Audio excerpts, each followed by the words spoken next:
Ethan, do you think we have enough wind today to start filming a YouTube video here in Nebraska? It's always windy in Nebraska.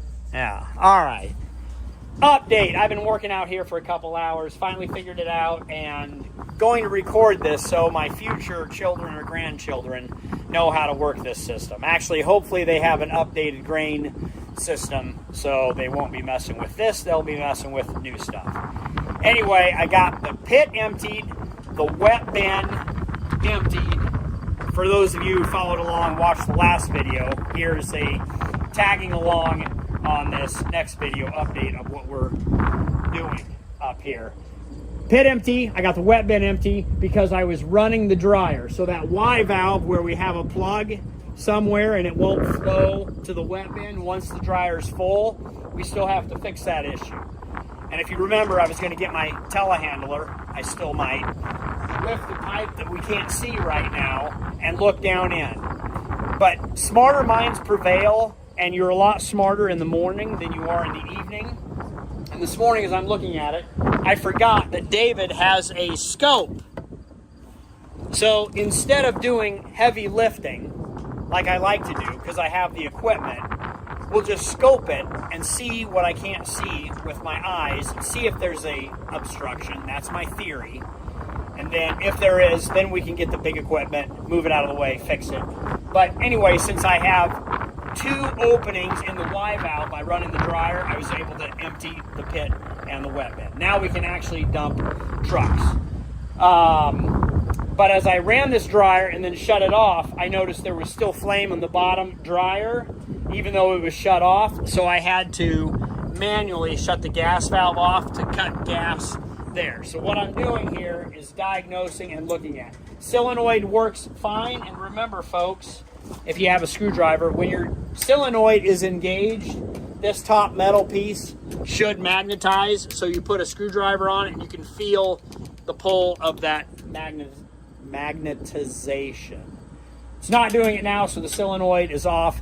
It's not a lot of current, it won't shock you, but that's just one way to test your solenoid. This box control valve is working fine, so this is what adjusts my temperature. It'll run this valve to open up more or less gas.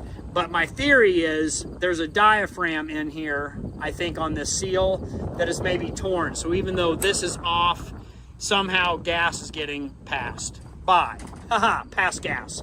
Shut the valve off so I got no gas in the system. I'm going to take all these bolts off. We're going to look inside.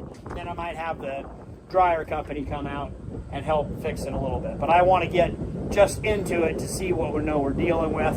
And then I can always run it and dump my truck so we can unload the combine, blah, blah, blah.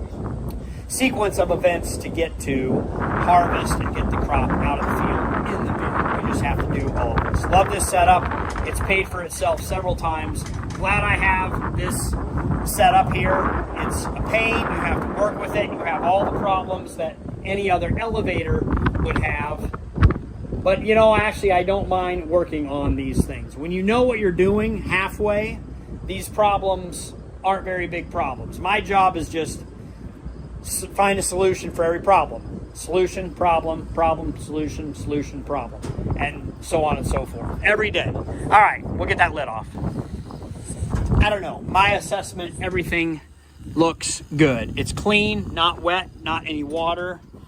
And this plunger, the gasket, the seal looks good. And this runs in and out just fine. It just might not be coming all the way down, and for some reason not sealing, but it feels like it should. Maybe it's weak. Maybe that should be pushing down a lot harder. Well, no, because if gas comes in here, it just must be bypassing a bit. So I'll call my other guy, but everything I can see so far looks decent. We'll button this back up and then go do something else I'm more productive at. All right, as you can see, I need a bigger, taller lift. The boys got up here before I did. All right, now we got the little trap door that we will put the scope in. Scoot over to the side, Ethan. And I think the problem lies right there, but my hand can't reach in there and we can't see it where those three things are. Ah, gloves! Got the scope, turn it on. Go ahead and put it in there, Ethan. And he's got a light at the end of the scope. Okay, slow down, slow down.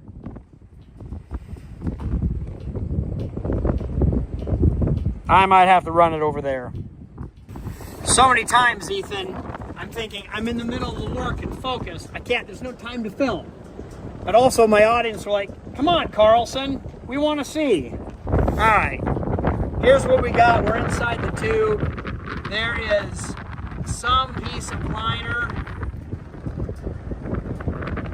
right there. That is the obstruction. I'm trying to hold it. So I think on this tube here, you see these little tabs? It's been lined with some kind of poly reinforcement, and that's what our problem is. So we can either cut it like that, knowing it is there, or I can get the telehandler up here. I think we've got the reach. Put a strap on it, take these off, take a look inside, clean it up. That's basically what we have to do on this Nebraska windy day. Thanks, Ethan. Bin site update. I kind of gave up. We didn't do any major fixes because I couldn't quite figure out what the problem was. I slowed down the pit auger and it seemed to be running as fast as it was with wet corn. This is a little bit drier corn. So it's working. There's still some fixes I think I can do, but I didn't want to spend any more time out there. I got it good enough for who it's for. I got it good enough to just work and run. And so we decided to come back out in the field and harvest bushels because it's working, not backlegging. Executive decision, we're just going to harvest and not babysit it. I just dialed everything back almost into limp mode, but it's working. So new direction, new decision. We're just going to harvest and then I'll dial in there until we can find a better spot to stop and do some major fixes. I think we do the major things, it'll take a lot of time and it won't necessarily get us any faster necessarily than we're going right now. So here we are, back at the combine.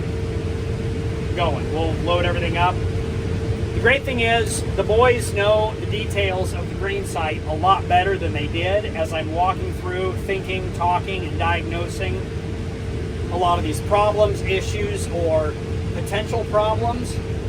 And so they're just learning. So we'll chalk today's lack of combine harvest productivity as an educational experience for the boys. We'll make a couple runs here and I might run back home and fine-tune, dial some stuff in. But here we are. Combine is warmed up. I will speed up a bit, not push it too hard, just tiptoe slowly into these things. Good corn. All right, every once in a while I like to do a little trick where I go in slow motion to kind of give you an idea of what this head does. I just idle all the way down. Head and separator is still on, but we will just creep into here and you can watch the corn stalks hit the stripper plate and grab the ear and pull it in. Chop it up, pull it down and pull it in. Try to look at one of these ears. There we go. Pulls down in, grabs the ear, pulls it up in the cross auger, and then comes up into the feeder house. Better not run too much, it'll plug stuff. Ask me how I know how. I know why.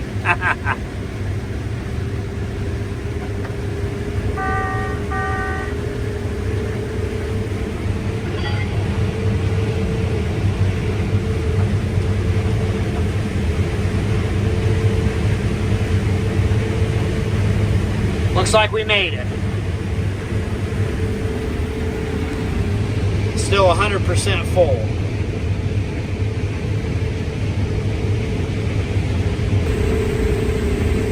That's a fairly decent load.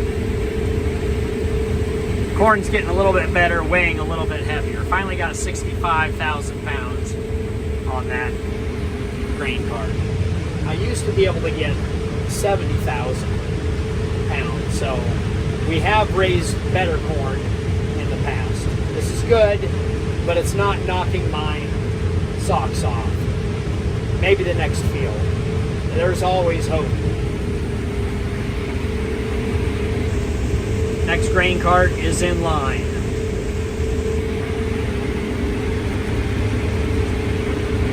Got cloudy, I had to turn my lights on.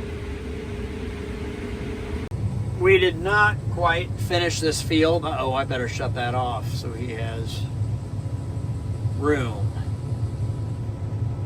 Hold on a second, I gotta film and concentrate. Good job, Adam. We'll fill up that. Are you about empty?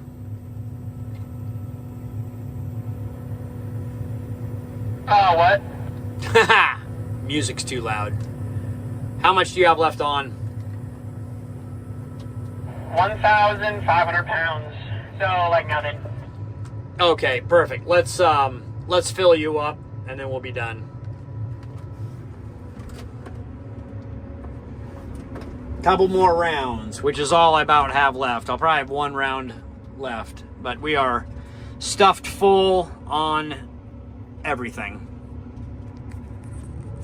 Good day today. Harvest day number October 8th. So we'll just keep going. Hopefully I'll sleep tonight. Probably babysit the dryer. Somehow I've got 13 rows left on a 12-row combine, so I'll go down and back. Everything else is full. Grain carts are full. I'm going to be full. I'm 75%. I'm not going to make it. What do? You get the old semi-truck, and apparently you run it like a grain cart. Hey, Ethan, I will be able to make it to this end, so you can just catch me heading back south. Good job. That's perfect. I'll probably have you one row over from where you're at now when we're headed back the other way. Yeah, you can't see much, so tell me right or left when you get to the other side. Yeah, it's just fine. There's hardly any lights on that old Volvo. Man, I love that truck. 1980s Wilson trailer. Dad bought it. Not new. I mean, we've had that trailer forever. We are going to make it. We will finish this field probably because of improvise, adapt, and overcome. Oh, we were tired, we're hungry, but this makes it fun. This makes for a fun, memorable finish, at least. Not sure how I ended up with... Come on, oh no, oh that was bad. I should have faced the camera over here so you guys didn't have to see that. Okay, last 6 rows. I gotta get lined up here. Or get Ethan lined up, for that matter. You guys ever experienced this? Oh, heaven help us. What are we doing out here? We're not sure. One thing's for sure, we are getting it done.